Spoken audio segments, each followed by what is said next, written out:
আঞ্চলিক দুই দেশকে নিয়ে মার্কিন প্রেসিডেন্ট ডোনাল্ড ট্রাম্পের সঙ্গে গোপন এক বৈঠক করেছেন সৌদি আরবের প্রতিরক্ষা মন্ত্রী প্রিন্স খালিদ বিন সালমান।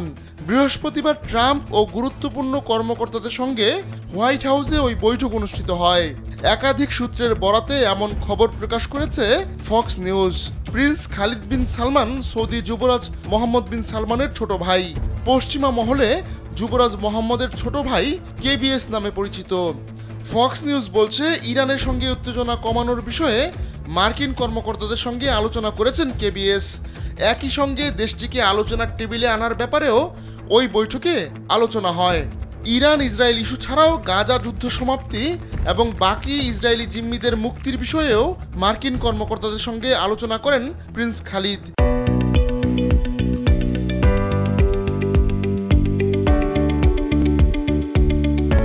তবে ইসরায়েলের সঙ্গে সৌদি সম্পর্ক স্বাভাবিক করবে কিনা তা নির্দিষ্টভাবে আলোচনা হয়নি ওই বৈঠকে।